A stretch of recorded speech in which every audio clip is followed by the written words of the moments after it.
السلام علیکم ورحمۃ اللہ وبرکاتہ۔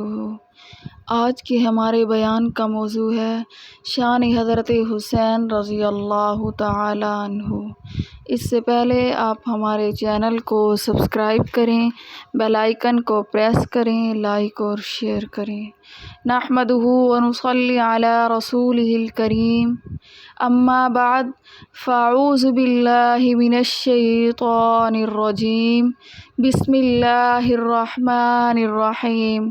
میری محترم پیاری ماؤں، بہنوں، بیٹیوں، السلام علیکم ورحمۃ اللہ وبرکاتہ۔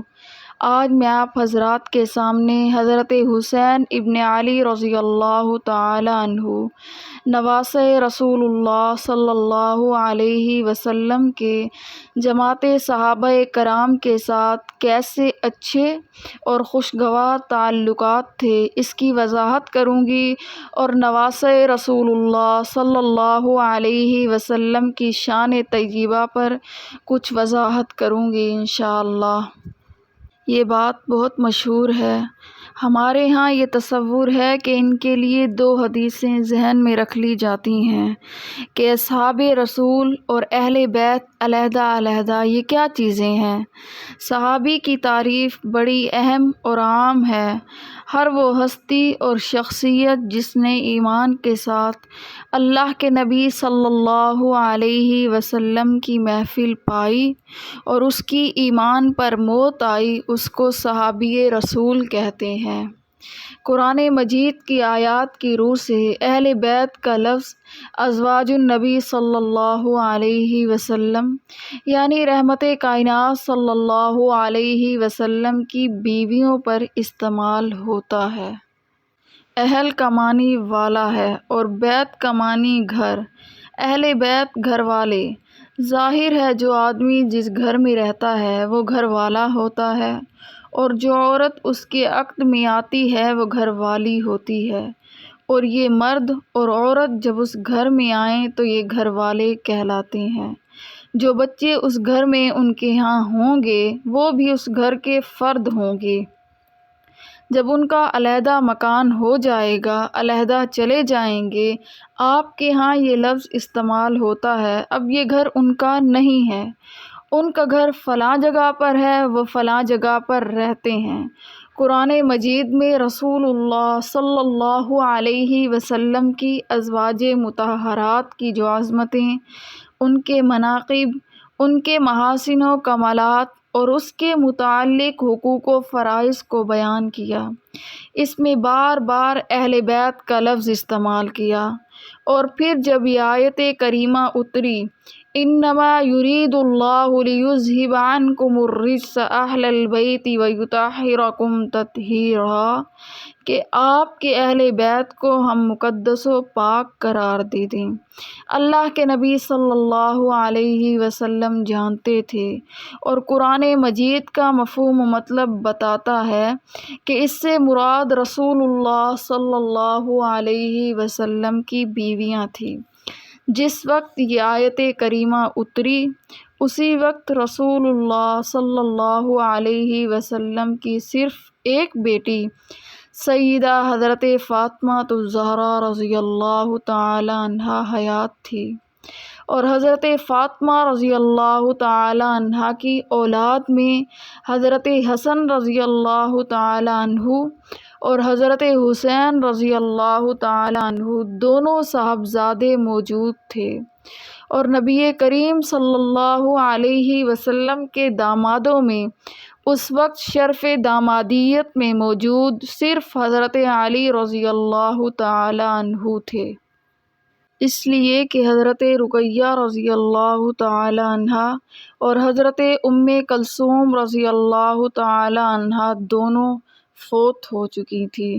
حضرت سیدہ زینب رضی اللہ تعالی عنہا پہلے فوت ہو گئی تھی، تو باقی دو شرف دامادیت اپنی جگہ، لیکن اس وقت ان بچیوں کے زندہ نہ ہونے کی وجہ سے وہ نسبت ختم ہو گئی۔ اللہ کے محبوب مصطفیٰ صلی اللہ علیہ وسلم کے دل میں حضرت فاطمہ الزہرا رضی اللہ تعالی عنہا کی بہت زیادہ محبت تھی۔ لاڈلی بیٹی تھی، چھوٹی بیٹی تھی، وفادار بیٹی تھی۔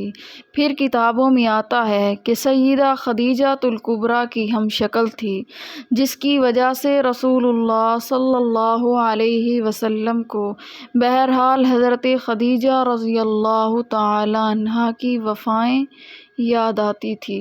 پھر اس بیٹی کے بچپن اور اس کی تنہائی کی زندگی ہر وہ باپ سوچ سکتا ہے کہ بیوی جس کی فوت ہو جائے، بچے اس کے ہاتھوں میں پلے ہوں، پھر وہ بیٹی ہو، تنہا ہو، پھر اس کو اپنے ہاتھ سے رخصت کر رہا ہو۔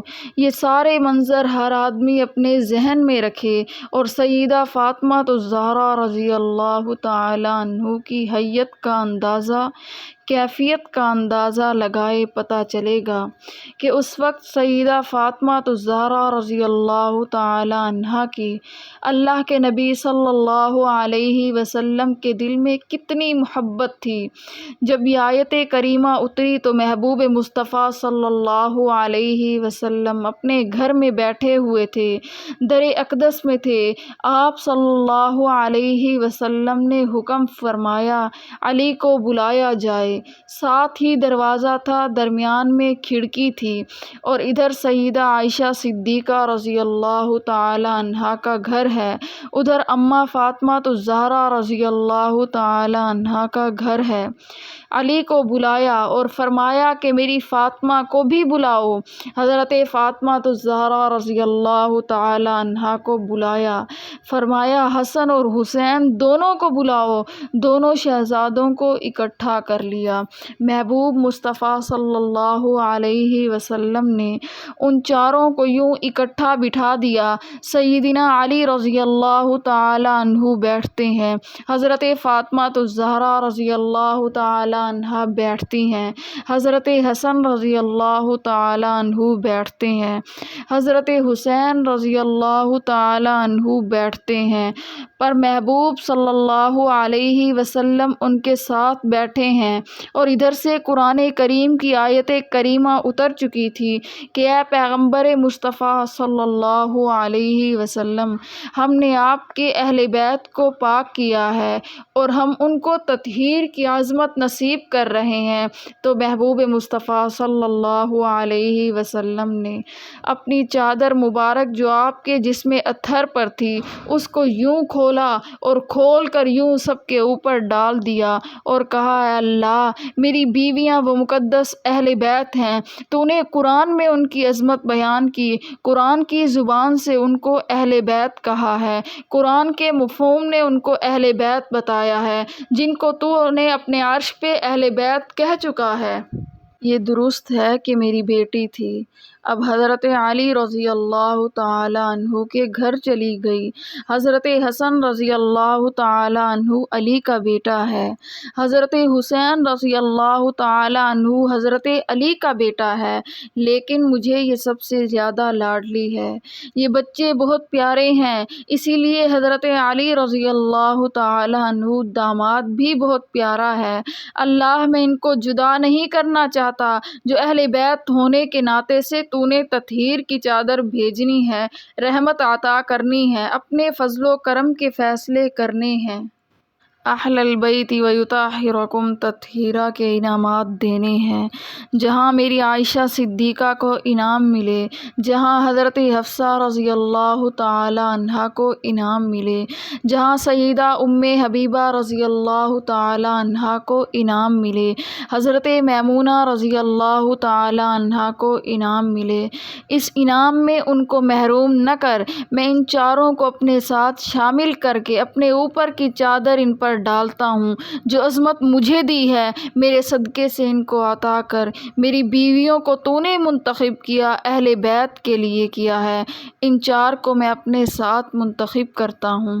جیسے ان کو اہل بیت بنایا، ان کو بھی اہل بیت بنا دے، وہ قرآن کی زبان سے، یہ نبی آخر الزماں مصطفیٰ صلی اللہ علیہ وسلم کی زبان سے، وہ رب کے فیصلے سے، یہ مصطفیٰ کریم صلی اللہ علیہ وسلم کے فیصلے فیصلے سے۔ اسی لیے ہم بھی جناب حضرت حسن رضی اللہ تعالیٰ عنہ کو صحابی بھی مانتے ہیں، اہل بیت کا فرد بھی مانتے ہیں۔ جناب حضرت فاطمہ الزہرا رضی اللہ تعالیٰ عنہا کو صحابیہ بھی کہتے ہیں، اہل بیت کا فرد بھی کہتے ہیں۔ جناب حضرت حسین رضی اللہ تعالیٰ عنہ اور حضرت حسن رضی اللہ تعالیٰ عنہ کو شرف صحابیت بھی ملا ہے اور ساتھ ہی اہل بیت کا حصہ بھی بنے ہیں۔ سیدہ فاطمہ الزہرا رضی اللہ تعالیٰ عنہ، انہیں اللہ کے پیغمبر مصطفیٰ صلی اللہ علیہ وسلم کو سب سے زیادہ تسکین انہی سے ملتی تھی، لاڈلی بیٹی تھی۔ حضرت فاطمہ الزہرا رضی اللہ تعالیٰ عنہا کے ہاں جو اولاد ہوئی ان میں سب سے بڑے صاحبزادے جناب حضرت حسن رضی اللہ تعالیٰ عنہ تھے۔ حضرت فاطمہ الزہرا رضی اللہ تعالیٰ عنہا کا نکاح جناب حضرت علی ابن ابی طالب رضی اللہ تعالیٰ عنہ کے ساتھ سیرت اور تاریخ کی کتابوں سے یہی ملتا ہے کہ غزوہ بدر کے بعد جو احد سے پہلے ہوا، اس لیے کہ احد کے موقع پر جو رسول اللہ صلی اللہ علیہ وسلم کو زخم آئے، ان زخموں کو دھونے والی، ان کی مرہم پٹی کرنے والی، ان میں خدمت کرنے کا شرف جناب علی ابن ابی طالب رضی اللہ تعالی عنہ اور حضرت فاطمہ الزہرا رضی اللہ تعالی عنہ ان دونوں کو نصیب ہوا۔ اور وہ یہ پہاڑ میں ایک چھوٹی سی جگہ ہے، غار نما بنی ہوئی ہے، جہاں محبوب مصطفیٰ صلی اللہ علیہ وسلم زخموں سے چور ہو کے جا کے بیٹھ گئے۔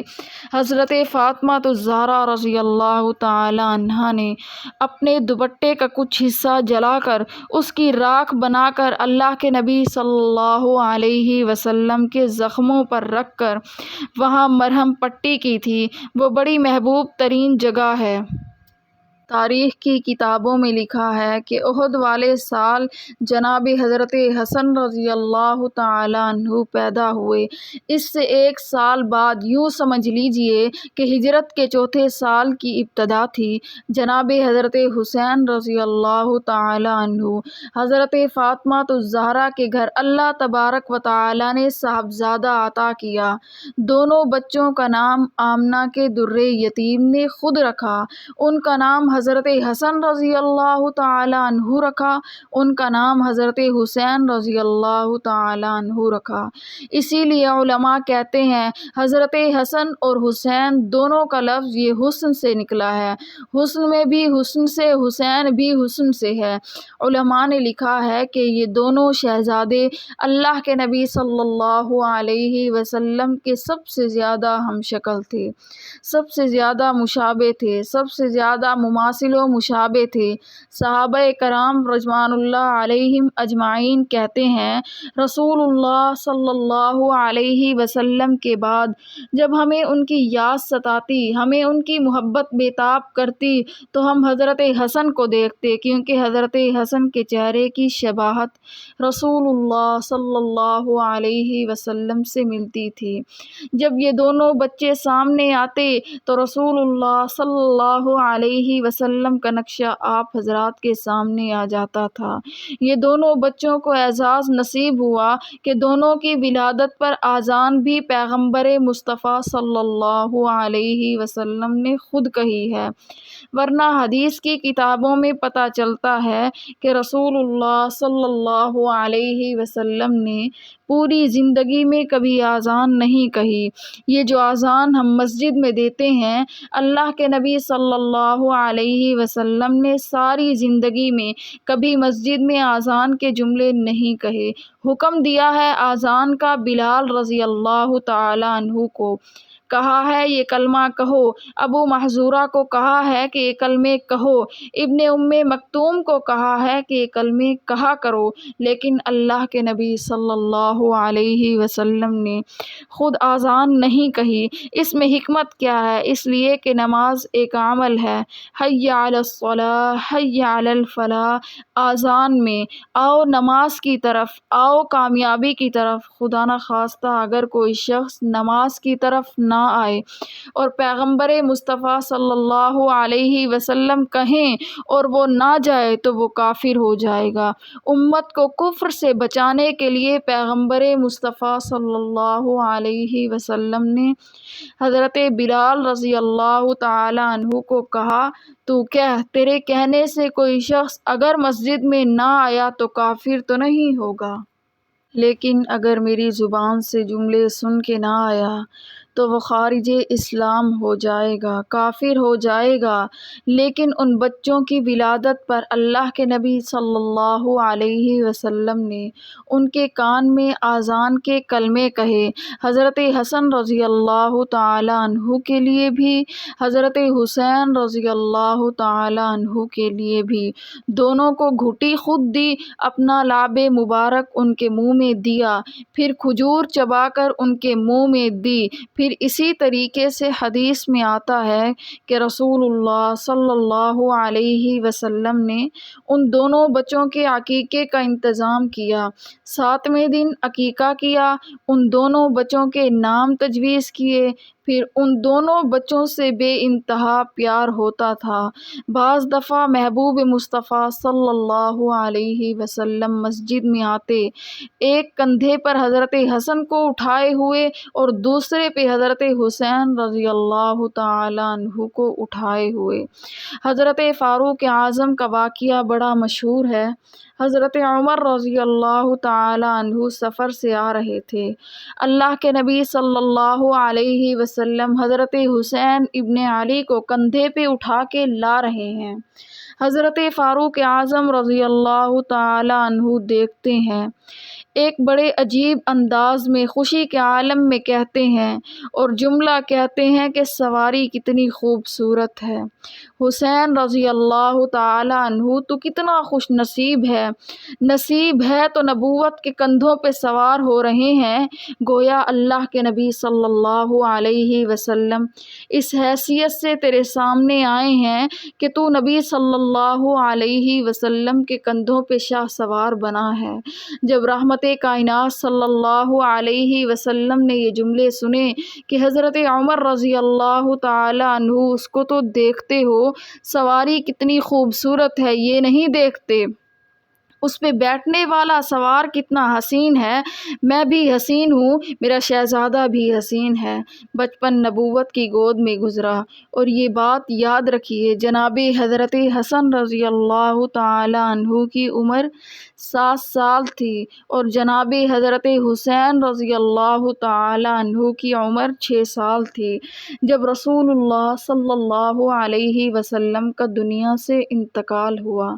6-7 سال کے بچے کی عمر ہے، کم سن ہے، چھوٹی سی عمر ہے۔ اس عمر میں اتنی چھوٹی عمر، ان دونوں بچوں نے اللہ کے نبی صلی اللہ علیہ وسلم کی محفل میں بیٹھ کر حدیثیں یاد کی ہیں، کیونکہ تربیت کا اثر ہوتا ہے، ماں کی گود کا اثر ہوتا ہے۔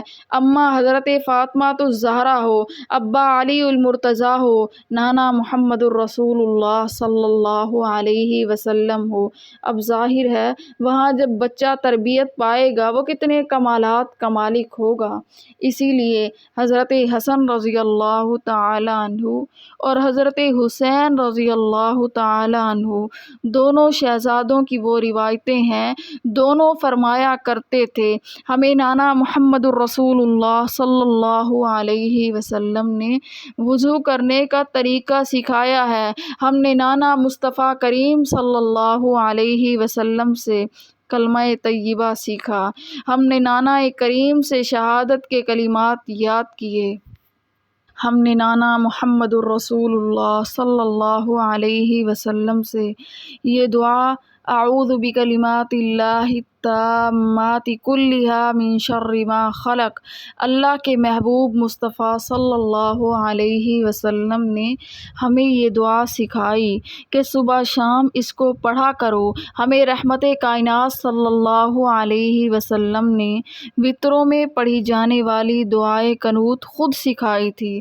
یہ دونوں شہزادے کہتے تھے کہ ہم وہ خوش نصیب ہیں جنہیں پیغمبر مصطفیٰ صلی اللہ علیہ وسلم معوذتین، آخری 2 سورتیں قل اعوذ برب الفلق اور قل اعوذ برب الناس، اللہ کے محبوب مصطفیٰ صلی اللہ علیہ وسلم نے ہمیں خود سکھائیں، ہمیں یاد کرائی، سورۃ فاتحہ ہمیں خود یاد کرائی، اور یہ دعا بسم اللہ الذی لا یضر مع اسمہ شیء فی الارض ولا فی السماء وہو السمیع العلیم، یہ محبوب مصطفیٰ صلی اللہ علیہ وسلم نے ہمیں دعا سکھائی۔ فرمایا بیٹے صبح شام اس دعا کو 3 مرتبہ پڑھ لیا کرو۔ اور پھر یہ دونوں شہزادے کہتے ہیں کہ ہماری تربیت کا عالم یہ ہوتا تھا کہ محبوب مصطفیٰ صلی اللہ علیہ وسلم شام کو ہمیں خود بلاتے، کبھی ہمارے گھر تشریف لاتے، آ کے ہمیں اپنے سامنے بٹھا دیتے اور خود اپنی زبان مبارک سے کلمات طیبات پڑھتے، پیار سے فرماتے، کبھی ہمارے سر پر شفقت کا ہاتھ پھیرتے، بے انتہا محبت کیا کرتے تھے، آداب خود سکھاتے تھے۔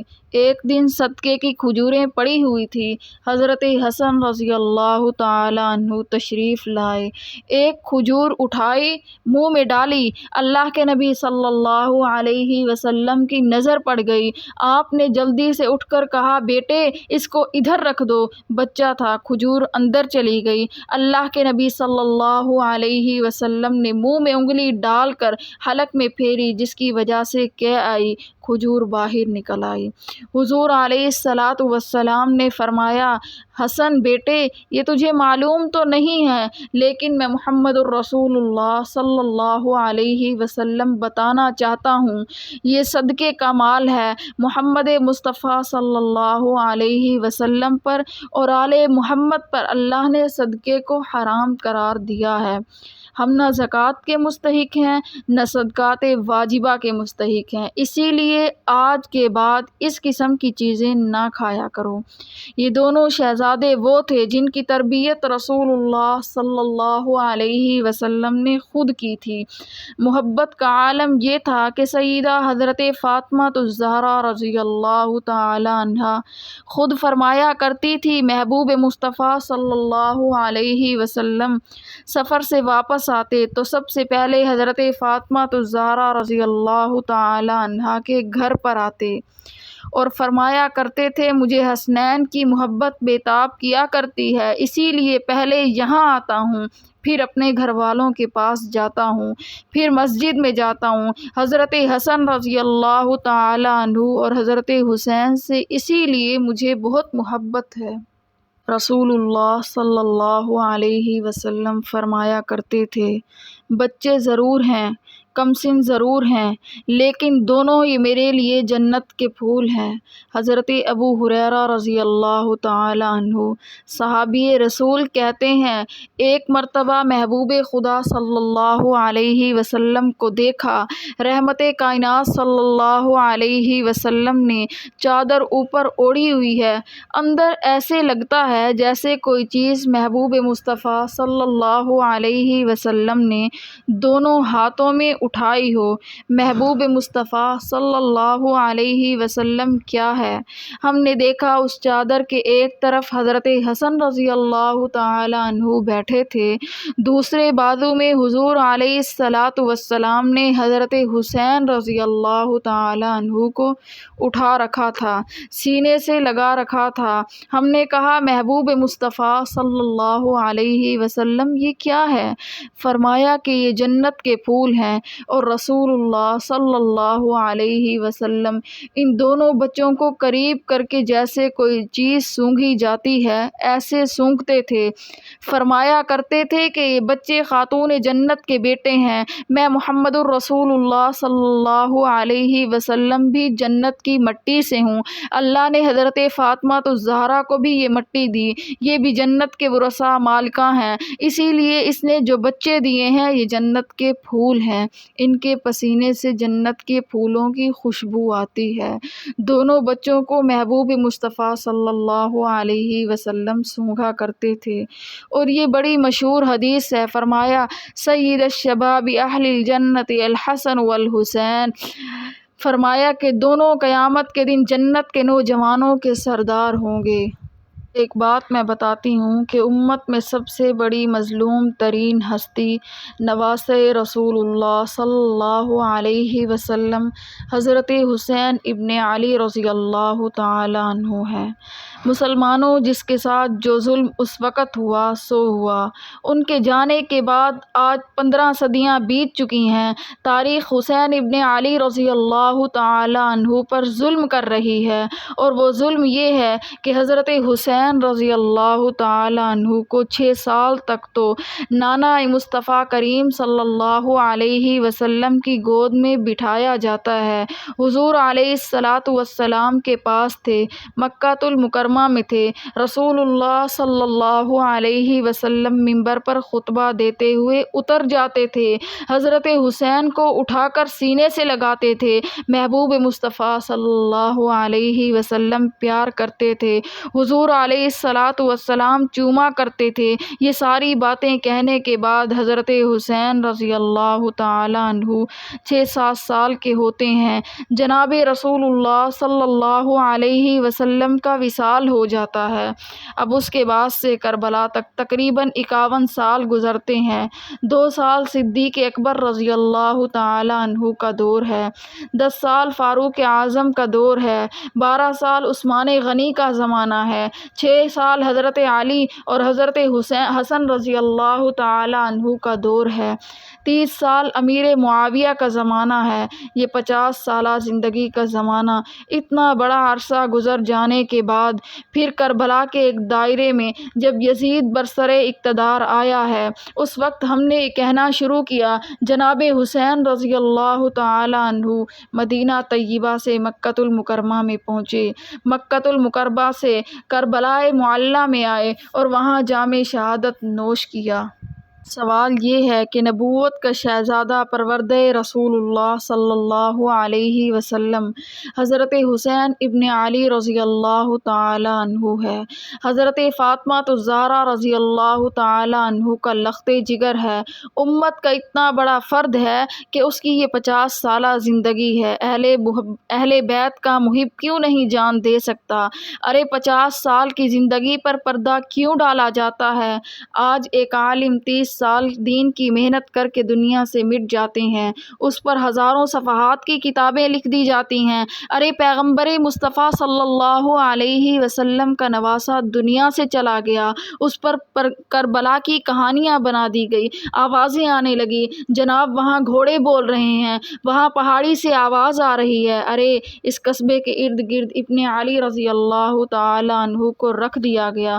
آخر وہ حسین ابن علی کی 51 سالہ زندگی کیوں غائب کر دی گئی؟ اسے کیوں نہیں بیان کیا جاتا؟ اتنا بڑا ظلم کیوں؟ اس کی صرف ایک وجہ ہے، اس لیے نہیں بیان کیا جاتا، اگر اس کو بیان کر دیا جائے تو دنیا سے فتنے کی جڑیں کٹ سکتی ہیں۔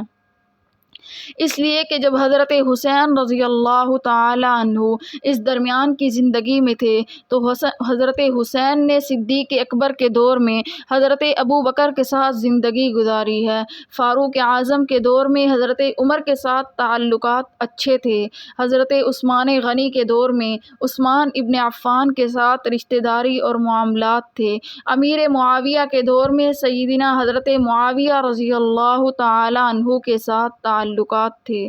50 سال ابن علی رضی اللہ تعالی عنہ نے نبوت کے بعد محمد مصطفیٰ صلی اللہ علیہ وسلم کے صحابہ کرام کے ساتھ گزارے ہیں۔ حضرت حسین رضی اللہ تعالی عنہ نے زندگی میں ثابت کیا ہے کہ جن کے ساتھ میں نے وقت گزارا ہے، جن سے میرے تعلقات رہے ہیں، جن سے میری رشتہ داری ہے، ان کے ساتھ رشتہ داریاں بھی رکھنی ہیں، جن کو حق پہ سمجھا ہے ان سے تعلقات بھی جوڑے ہیں، جن کے ساتھ جن کو میں نے صحیح سمجھا تھا ان کے پیچھے میں نے نمازیں بھی پڑھی ہیں، ان کی امامت کو بھی قبول کیا ہے۔ صدیق بھی سچے ہیں، فاروق اعظم بھی سچے ہیں، عثمان غنی بھی سچے ہیں، علی المرتضیٰ بھی سچے ہیں، حضرت معاویہ بھی سچے ہیں۔ حق کے ساتھ حق ہوتا ہے، جس کو حق پہ نہیں مانا میں نے اس کی بیعت کا انکار کر دیا۔ میں ٹکڑے ہو گیا، میں مقابلے میں آ گیا ہوں۔ حضرت حسین رضی اللہ تعالی عنہ کی زندگی اس بات کا کہ جس کو حسین نے صحیح سمجھا ہے اس کو صحیح سمجھنا دین ہے، جس کو حضرت حسین رضی اللہ تعالی عنہ نے چھوڑ دیا اسے چھوڑ دینا دین ہے۔ حضرت حسین مظلوم ہیں کہ اس کی زندگی بیان نہیں کی جاتی۔ ناراض نہ ہونا، ذاکر تو اس لیے بیان نہیں کرتا کہ اس کا یہ تعلق ہی نہیں ہے۔ اب میں وہ سارے تعلقات بیان کروں تو اس پر چاہیے صرف ایک واقعے کی نشاندہی۔ صدیق اکبر کے زمانے میں حضرت ابو بکر نماز پڑھ کر باہر نکلتے ہیں۔ رسول اللہ صلی اللہ علیہ وسلم کا پہلا جانشین، پوری امت میں سب سے بڑے علم و کمال کے لحاظ سے انسان ہے، امام ہو اور مسجد سے باہر نکلے اور بچے کھیل رہے ہوں اور کسی بچے کے پیچھے امام صاحب دوڑ پڑیں، یہ کیا ہو رہا ہے؟ بچوں کے پیچھے بھاگ رہے ہوں۔ صدیق اکبر رضی اللہ تعالی عنہ مسجد نبوی سے باہر نکلتے ہیں۔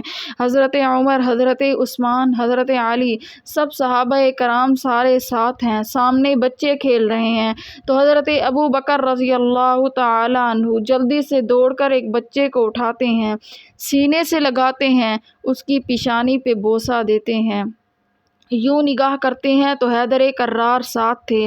حضرت علی رضی اللہ تعالی عنہ نے دیکھ کر کہا، صدیق رضی اللہ تعالی عنہ بھول تو نہیں گئے، یہ کس کا بیٹا ہے؟ حضرت ابو بکر صدیق نے مسکرا کر کہا، میں پہچان گیا ہوں، تم مجھے کہتے ہو میں بھول گیا ہوں، بیٹا تو علی کا ہے، چہیتا تو نبی صلی اللہ علیہ وسلم کا ہے، نبوت کی نسبت صرف بچے کے ساتھ ہے، اسی لیے بوسہ دیا ہے۔ جب یہ باتیں بیان کی جائیں تو پھر بتاؤ صحابہ اہل بیت ہیں، محبت کا وہ منظر جو رحماء بینہم جو قرآن خود بیان کرتا ہے، اس کے بیان کرنے کے بعد باقی کیا بچتا ہے؟ واقعے کی نشاندہی کرتی ہوں۔ حضرت عبداللہ ابن عمر رضی اللہ تعالی عنہ کو کسی بات میں آ کر حضرت حسین رضی اللہ تعالی عنہ نے کہا، یا ابن غلام، او غلام کے بیٹے۔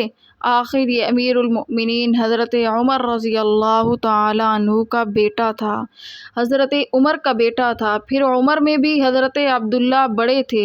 جا کر حضرت فاروق اعظم رضی اللہ تعالی عنہ کو شکایت کی، مجھے تو یوں کہا ہے۔ فرمایا، اچھا جا کر لکھوا کے آؤ، میں ابن غلام ہوں۔ جا کر کہا، یہ جملے لکھ دیتے ہو؟ حضرت حسین رضی اللہ تعالی عنہ شہزادے تھے، لکھ دیا تو میرے غلام کا بیٹا ہے۔ فرمایا، لوگو یہ چٹ میرے مرنے کے بعد میرے کفن میں رکھنا، میں کل قیامت کے دن پیش کروں گا۔ محبوب مصطفیٰ صلی اللہ علیہ وسلم، تیری جدائی کے بعد جیسے میں نے تجھ سے وفا کی تھی ایسے ہی تیرے خاندان کے ساتھ بھی وفا کی تھی۔ تیرے نواسہ حسین رضی اللہ تعالی عنہ کی سند لے کے آیا ہوں، میں اس کا غلام بن کے رہوں گا۔ سیدنا ابو ہریرہ رضی اللہ تعالی عنہ حافظ الحدیث ہیں، صحابہ کرام کی جماعت میں 5000 سے زائد اس صحابی رسول نے حدیثیں نقل کی ہیں۔ رسول اللہ صلی اللہ علیہ وسلم حضرت علی سے بڑے ہیں۔ عمر میں ابو ہریرہ رضی اللہ تعالی عنہ، حضرت حسین رضی اللہ تعالی عنہ ایک جنازے سے واپس آئے، تھکے ہوئے تھے جنازے کے چلنے کی وجہ سے، گرد و غبار مٹی جسم پر پڑی ہوئی تھی۔ آ کے بیٹھے تو پاؤں کے اوپر مٹی پڑی ہوئی تھی۔ حضرت ابو ہریرہ آ کے نیچے زمین پہ بیٹھ گئے، اپنی چادر جو اپنے کندھوں پہ رکھی ہوئی تھی اسے اتار کر حضرت حسین رضی اللہ تعالی عنہ کے پاؤں صاف کرنا شروع کر دیے۔ حضرت حسین رضی اللہ تعالی عنہ رو پڑے، کہنے لگے، چچا جان یہ کیا کر رہے ہیں آپ؟ میرے ابے حضرت علی رضی اللہ تعالی عنہ کے دوست ہیں، میرے نانا مصطفیٰ کریم صلی اللہ علیہ وسلم کے ساتھی ہیں، امت کے محدث ہیں، میرے پاؤں پہ آپ کے سر کی چادر یہ کیا ہے؟ فرمایا، بیٹے حضرت حسین رضی اللہ تعالی عنہ، میں نے تیرے نانا مصطفیٰ کریم صلی اللہ علیہ وسلم سے سنا تھا، اللہ میں حضرت حسین سے پیار کرتا ہوں، تو بھی حسین سے پیار کر۔ میں نے نانا کریم مصطفیٰ صلی اللہ علیہ وسلم سے سنا تھا، جو حضرت حسین سے محبت محبت کرتا ہے وہ مجھ سے محبت کرتا ہے۔ میں نے نانا کریم رسول اللہ صلی اللہ علیہ وسلم سے سنا تھا، اے اللہ میں حسین پہ راضی ہوں، تو بھی حسین مجھ سے راضی ہے، تو بھی حسین سے راضی ہو جا، اور جو حسین سے پیار کرے تو اس سے بھی راضی ہو۔ میں تو اس حدیث پہ عمل کر کے جنت اپنے لیے بنا رہا ہوں۔ جب حضرت معاویہ رضی اللہ تعالی عنہ سے ایک آدمی مدینے آ رہا تھا، حضرت معاویہ رضی اللہ تعالی عنہ شام میں تھے، اسے فرمایا جب تو مدینہ رسول میں جائے مسجد نبوی میں چلے جانا، منبر رسول اور حجرہ رسول کے درمیان جو جنت کا ٹکڑا ہے جس کو ریاض الجنہ کہتے ہیں اس میں جا کر بیٹھ جانا، وہاں دیکھو گے ایک حسین نوجوان بیٹھا ہوگا، اس کے چہرے پہ اتنا نکھار ہوگا، سادہ سے اس نے کپڑے پہنے ہوں گے، سر پہ اس کے پگڑی ہوگی، اس کی خاص نشانی یہ ہے کہ اس کی چادر اس کے گھٹنے پر ہوگی، اور وہ شخص رسول اللہ صلی اللہ علیہ وسلم کی حدیثیں بیان کر رہا ہوگا۔ فرمایا اس کے حلقے میں جا کر وہاں تم بیٹھ جانا، اور جب وہ گفتگو ختم کرے پھر تم جا کے اس سے ملنا، ملنے کے بعد میرا سلام بھی پیش کرنا، اور انہیں کہنا حضرت معاویہ بن سفیان کہتا تھا کہ میرے لیے ہاتھ اٹھا کے آخرت کی نجات کی دعا کیجیے اور اس سے میرے لیے دعا کروانا۔ اس نے پوچھا کہ حضرت اس کا نام تو بتائیے۔ فرمایا اہل مدینہ بھی جانتے ہیں، تو بھی جائے گا تو پہچان لے گا۔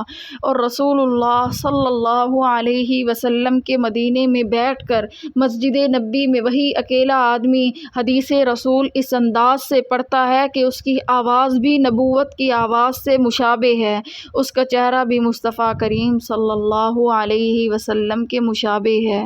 اس کا نام حضرت حسین ابن علی رضی اللہ تعالی عنہ ہے۔ وہ بیٹا تو علی کا ہے مگر ادا اس میں نبی کریم صلی اللہ علیہ وسلم کی نظر آتی ہے۔ ایک بات یاد رکھیں، اللہ جس کو زیادہ نوازنا چاہتے ہیں اس پہ اتنی زیادہ آزمائش ڈالتے ہیں، یہ اللہ کا قانون ہے۔ یہ جو سیدنا حضرت حسین کے متعلق کربلا کے واقعات پہ ان پہ مصائب آئیں، مشکلات آئیں، تکلیفیں آئیں، صدمے آئے، بے چینی ہوئی، وطن سے بے وطن ہوئے، صدمات جھیلے، یہ سب کچھ اس لیے تھا کہ رب چاہتے تھے کہ حسین کی عمر تو تھوڑی ہے، قرب میرا زیادہ ہے، جنت کے جوانوں کی سرداری کا جو تاج پہننا ہے، ارے سردار ایسے نہیں بنتا، امتحان و آزمائش سے گزرتا ہے، انعام تب ملا کرتے ہیں جب اللہ چاہتے ہیں، سرداری تب دوں گا جب ان تمام امتحانوں سے گزرے گا۔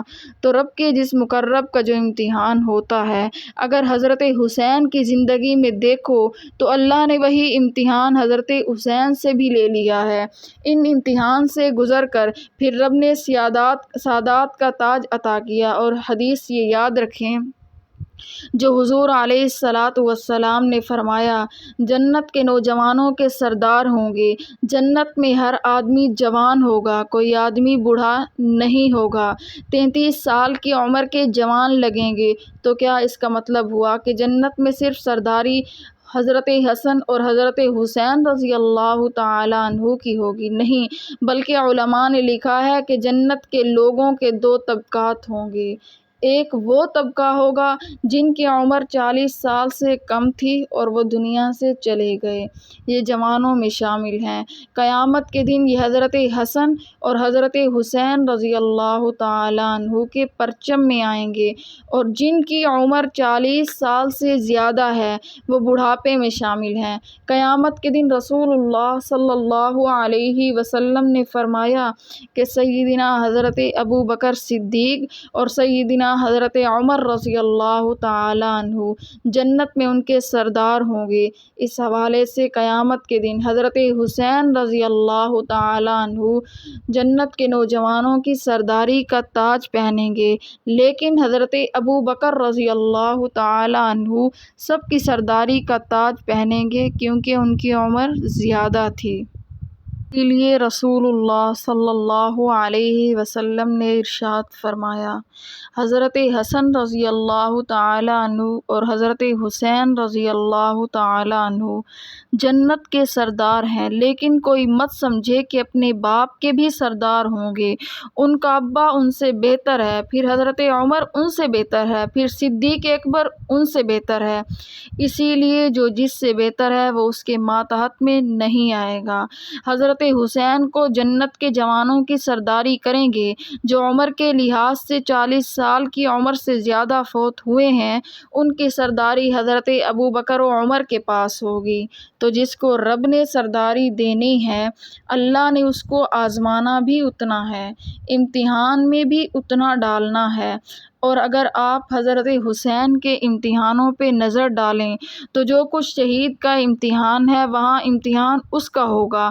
رسول اللہ صلی اللہ علیہ وسلم انبیاء میں خاتم النبیین، میرا وجدان کہتا ہے حضرت حسین رضی اللہ تعالیٰ عنہ شہدائے صحابہ میں خاتم الشہداء، ایسا آخری شہید، کربلا کے شہیدوں میں شہادت کا آخری تاج پہننے والا کہ اس کے مقابلے میں اس عظمت سے کوئی اور شہید نہیں ہے۔ سید الشہداء امیر حمزہ، عمر فاروق شہید، حضرت عثمان ابن عفان شہید، حضرت علی ابن ابی طالب بھی شہید، یہ ساری شہادتیں حضرت حسین رضی اللہ تعالیٰ عنہ سے پہلے ہوئی ہیں۔ اور اگر ان شہادتوں کا موازنہ کرو تو جو شہادت پہلے بزرگی کو ملی، جو امتحانات تکلیفیں ان پہ آئیں، اس کا عکس اللہ نے حضرت حسین رضی اللہ تعالیٰ عنہ کی شہادت میں ڈالا ہے، اور وہ ساری باتیں سیدنا حضرت حسین رضی اللہ تعالیٰ عنہ میں موجود ہیں۔ حضرت امیر حمزہ رضی اللہ تعالیٰ عنہ شہید ہیں، حضرت فاروق اعظم بھی شہید ہیں، حضرت عثمان غنی بھی شہید ہیں، حضرت علی المرتضیٰ بھی شہید ہیں۔ فرق سمجھیں، شہید یہ تین بھی ہیں، حضرت حمزہ بھی ہیں، لیکن یہ تینوں خلیفے ہیں۔ حمزہ خلیفہ نہیں، یہ تینوں امیر المؤمنین ہیں۔ امیر حمزہ امیر المؤمنین نہیں، درجے کے لحاظ سے حضرت حمزہ سے بڑے ہیں، حضرت حمزہ درجے کے لحاظ سے چھوٹے ہیں۔ مگر جب سید الشہداء کہا گیا تو رسول اللہ صلی اللہ علیہ وسلم نے حضرت عمر، حضرت عثمان غنی، حضرت علی رضی اللہ تعالیٰ عنہ کو بتایا ہوگا۔ اس کی وجہ کیا ہے؟ یہ سید الشہداء کیوں نہیں؟ علماء نے اس میں حکمتیں لکھی ہیں، توجہ کریں۔ اس لیے کہ شہید کی دو قسمیں ہیں شہادت کی، ایک ہے مجاہدانہ شہادت، ایک ہے مظلومانہ شہادت۔ مظلوم شہید اسے کہتے ہیں جسے پکڑا جکڑا جائے اور اسے مار دیا جائے، یا اچانک اسے گولی لگی، کسی حادثے کا شکار ہو گیا، گھر میں بیٹھا تھا، کسی نے حملہ کر دیا، اچانک شہید، یہ مظلوم شہید ہے۔ مجاہد شہید اس کو کہتے ہیں جو آمنے سامنے کھڑا ہو، مقابلہ کرے، وہ حملہ کرے یہ بھی حملہ کرے، جرأت کے ساتھ لڑتے ہوئے دشمن کو تہس نہس کرے، اس پہ وار کرے، پھر جان کا نذرانہ پیش کرے، یہ مجاہدانہ شہادت ہے۔ شہید فاروق بھی ہیں، شہید حضرت عثمان غنی بھی ہیں، حضرت علی بھی شہید ہیں، لیکن حضرت عمر کی شہادت مظلومانہ شہادت ہے۔ عثمان غنی شہید مظلومانہ ہیں، حضرت علی بھی مظلومانہ شہید ہیں، حضرت حمزہ وہ شہید ہے جو مجاہد شہید ہے۔ احد کے میدان میں گئے ہیں، تلوار اٹھائی ہے، مقابلے میں گئے ہیں، 22 کافروں کو قتل کرنے کے بعد پھر اپنی جان پیش کی ہے۔ امت پہ حضرت حمزہ جیسے مجاہد شہید بھی ہیں۔ حضرت حسین رضی اللہ تعالیٰ عنہ تنہا وہ ہیں جو دو شہادتوں کے حامل ہیں۔ حضرت حسین رضی اللہ تعالیٰ عنہ مظلوم شہید بھی ہیں، مجاہد شہید بھی ہیں، وطن سے بے وطن ہوئے، مظلومیت کی شہادت ہے، بے گھر ہیں، مظلومیت کی شہادت ہے، پانی بند ہے مظلومیت کی شہادت ہے، کھانا بند ہے مظلومیت کی شہادت ہے، اسباب کوئی نہیں مظلومیت کی شہادت ہے، غلط خطوط لکھ کے جھوٹے پروپیگنڈے کیے، حضرت حسین رضی اللہ تعالیٰ عنہ کو بلا کر دھوکہ دیا گیا، مظلومیت کی شہادت ہے۔ مظلوم اس انداز سے ہیں کہ لیکن جب آمنا سامنا ہوا تو حضرت حسین ابن علی رضی اللہ تعالیٰ عنہ نے کہا کہ ارے لوگو، میں ایسے اپنی جان تمہارے حوالے کر دوں؟ میں اس کو خودکشی کے مترادف سمجھتا ہوں، مقابلہ کروں گا۔ میں اس باپ کا بیٹا ہوں جو کہتا تھا میری اماں نے میرا نام حیدر رکھا ہے۔ حضرت علی کے ہاتھ میں آ کے تلواریں ٹوٹ جاتی تھی، اس کے بازو کی قوت میں فرق نہیں آتا تھا۔ میں اس لیے لڑنا جانتا ہوں، پھر لڑے ہیں، ٹکر لی ہے، اسلحہ نہ ہو پھر بھی، ہتھیار نہ ہو تب بھی، سامان نہ ہو تب بھی، اسباب نہ ہو تب بھی خوف نہیں کرتا۔ جتنے جو بھی تھے جو اپنی حفاظت کا سامان سفر میں لے کے چل رہے تھے ان سے لڑتے ہیں، اپنے جوان بیٹے بھی دیتے ہیں، بھائی بھی دیتے ہیں، شہزادے بھی قربان ہوتے ہیں، اپنی جان بھی پیش کرتے ہیں، اس کو مجاہدانہ شہادت کہتے ہیں۔ تنہا حضرت حسین رضی اللہ تعالیٰ عنہ ہیں دنیا کے اندر جو مظلوم شہید بھی ہے، مجاہد شہید بھی ہے۔ حضرت حمزہ رضی اللہ تعالیٰ عنہ کی شہادت سے اس کے جسم کا مسلح ہوا، حضرت حسین کی شہادت کو مسلح ہوا، حضرت حمزہ کا سر تن سے جدا کیا گیا، حضرت حسین رضی اللہ تعالیٰ عنہ کا سر تن سے جدا کیا گیا۔ امیر حمزہ کی شہادت کی ایک عجیب کیفیت تھی۔ سب سے پہلے بہن شہادت پہ آئی، آنکھوں میں آنسو تھے، لیکن کہا میں واویلا نہیں کرتی، اللہ کی رضا پہ راضی ہوں، میں اس پہ خوش ہوں، میں کل قیامت کے دن یہ کہہ سکوں گی میں ایک مجاہد شہید کی بہن ہوں، اللہ کے دربار میں پیش ہوئی ہوں۔ جب حضرت حسین ابن علی شہید ہوتے ہیں، بہن میت پہ آتی ہے اور یہ کہتی ہے میں واویلا نہیں کرتی، چیخو پکار نہیں کرتی، سر سے دوپٹہ نہیں اترا، سر میں راکھ نہیں ڈالی، خیمے سے یوں باہر نہیں نکلی، بلکہ بھائی کو مبارک پیش کی، سلام عقیدت پیش کیا کہ تو مجھ شہید ہے، کل قیامت کے دن میں کہوں گی کہ میں حسین ابن علی جیسے شہید کی بہن بن کے دربار میں آئی ہوں۔ عمر بھی شہید ہیں، حضرت حسین بھی شہید ہیں، میں کہہ رہی ہوں جس کو اللہ نے سرداری دینی ہے، سردار اتنے امتحانوں سے گزرتا ہے، یہ تو جاہل ہے جو اس کے امتحانوں پہ ماتم کرتا ہے۔ ان امتحانوں کے بعد جب نبی کہہ دے سید یہ امت کا سردار ہے، اس سرداری کے اعزاز کے بعد اس پہ ماتم کرنا کتنی بڑی بے وقوفی ہے۔ لیکن حضرت حسین ابن علی جس کو اب سرداری کا وعدہ کرنا چاہتے تھے، رب چاہتے تھے کہ وہ ان مصائب سے گزرے گا تو اتنا بڑا انعام ملے گا۔ شہید فاروق بھی ہیں، شہید حضرت حسین بھی ہیں، لیکن ایک عجیب شہادت ہے، ان میں رب نے جوڑ پیدا کیا۔ توجہ کرو، حضرت عمر بھی محرم کا شہید ہے، حضرت حسین رضی اللہ تعالیٰ عنہ بھی محرم کے شہید ہیں۔ حضرت عمر کا قاتل بھی ابو لؤلؤ فیروز مجوسی ایرانی ہے۔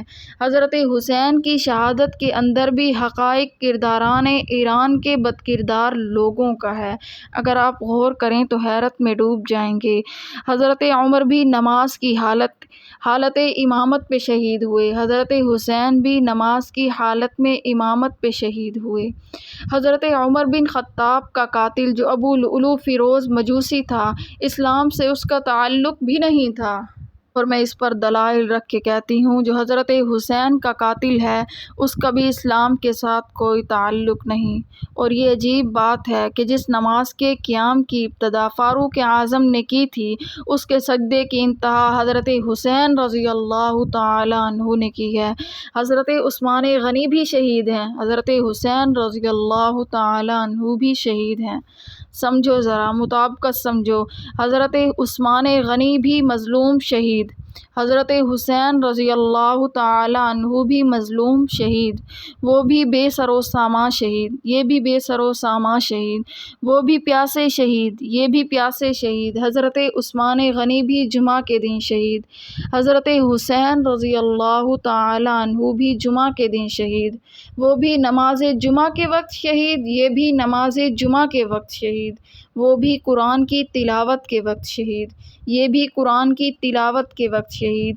ان کی تلاوت پر ان کے سامنے وہاں بھی اہلیہ سیدہ نائلہ سب سے پہلے ان پہ پہنچی۔ یہاں پر بھی حضرت حسین رضی اللہ تعالی عنہ کی بیوی ان کی شہادت کے لمحات میں ان کے قریب خیمے میں موجود تھی۔ اور پھر یہ بھی عجیب اتفاق ہے کہ قاتلان عثمان نے قتل کرنے کے بعد وہاں پہ کھڑے ہو کے ڈانس کیا، خوشی کا اظہار کیا۔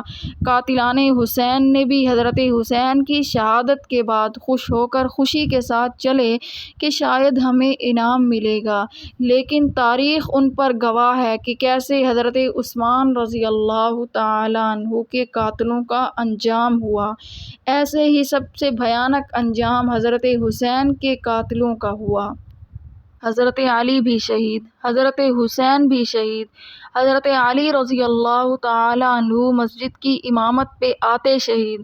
حضرت حسین رضی اللہ تعالی عنہ مسند خلافت پہ جاتے شہید۔ منزل مقصود پہ وہ بھی نہیں پہنچ سکے، منزل مقصود پہ یہ بھی نہیں پہنچ سکے۔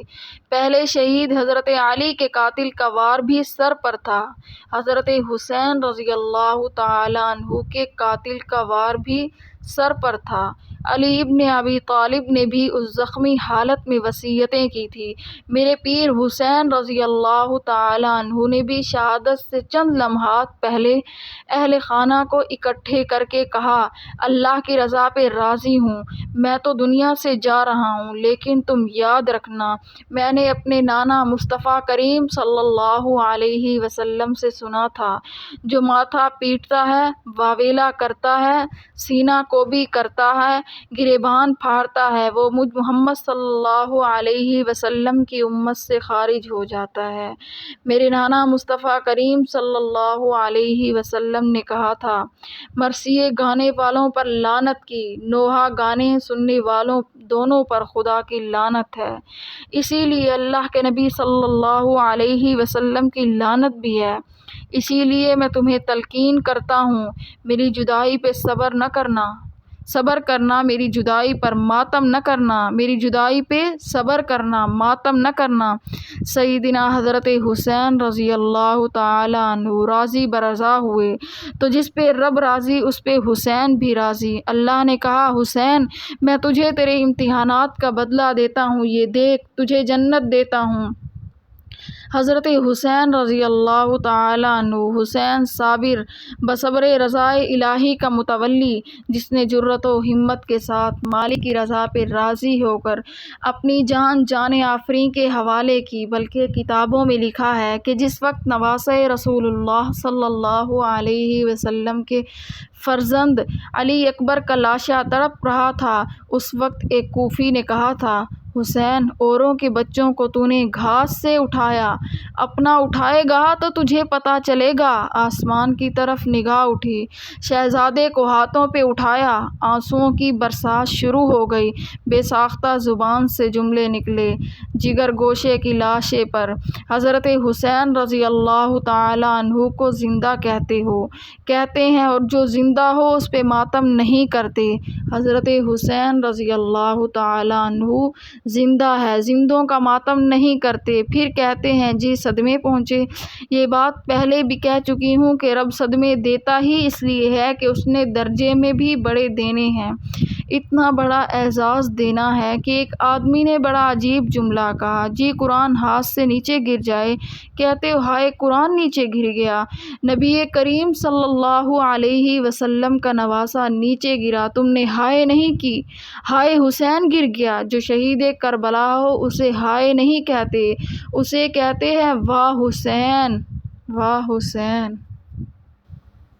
آخر میں شاعر کہتا ہے، ملے گی جنت پیے گا کوثر، اسی کو محشر میں چین ہوگا، ملے گی جنت پیے گا کوثر، اسی کو محشر میں چین ہوگا، نبی محبت کریں گے اس سے کہ جس کے دل میں حسین ہوگا، نبی محبت کریں گے اس سے کہ جس کے دل میں حسین ہوگا۔ سبحان اللہ، وآخر دعوانا ان الحمد للہ رب العالمین۔